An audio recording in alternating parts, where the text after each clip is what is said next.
In September 1973, Israeli intelligence observed a buildup of forces along the Syrian and Egyptian front lines. It was not viewed seriously.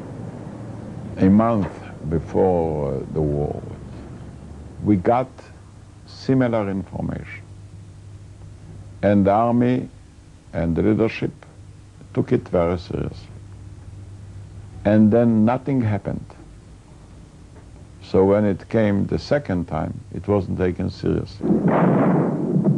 At 2 p.m. on Saturday afternoon, Egypt and Syria launched their onslaught.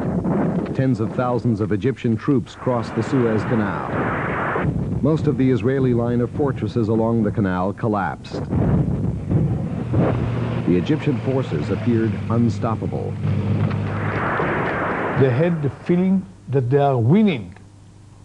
Our forces, for the first time, suddenly felt that they cannot stop the Egyptians.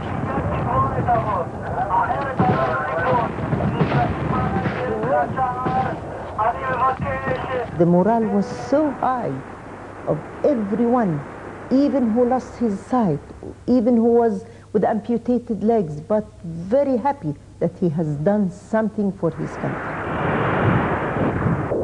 In the north, Syrian artillery troops and armor blasted Israeli positions on the Golan Heights. Israeli tanks were outnumbered 10 to 1. The north of the country was at risk.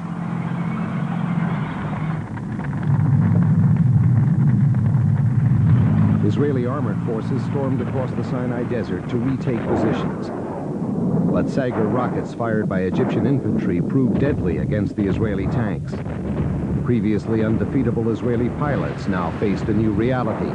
Egyptian SAM missiles brought down dozens of Israeli jets. I remember coming to the canal when I arrived in my division after 24 hours of going with our tanks across the desert on chains. I saw a young officer. He said, he looked at me, was like that. As he could not believe, he said, we cannot stop them. We cannot stop them. Egyptian and Israeli tanks engaged in the Sinai.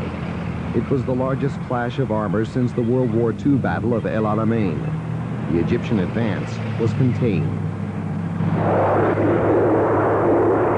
In the north, Israel turned the Syrians back to the 1967 lines and then continued to push deep into Syrian territory.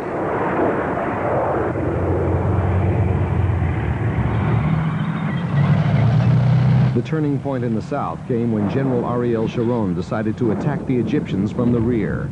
The building of the bridgehead across the Suez Canal took place under a massive artillery barrage. It was a terrible night. I think that night we lost, from my division, about 300 killed and around 1,000 wounded. And all of us, from soldiers to the divisional commander, we all were fighting there. It was maybe the most terrible night I've ever seen. Sharon's plan succeeded. Israel advanced into Egypt, cutting off tens of thousands of Egyptian troops in the Sinai. A ceasefire came into effect.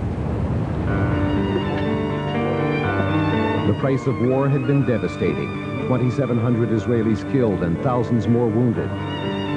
More than 18,000 Arab soldiers had lost their lives.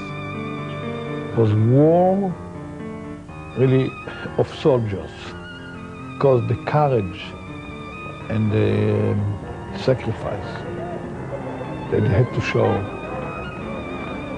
it was unbelievable. They did it. I speak about fathers of 4 and 5 and 6 children who were fighting. And I may call it even the war of fathers and sons. That Israeli and Egyptian officers signed a ceasefire. One day, that the initial step towards understanding, reconciliation, and peace in the Middle East began here at kilometer 101. The 1973 war left Israelis grim and somber. The dead and wounded, The grief and shock had taken a heavy physical and psychological toll.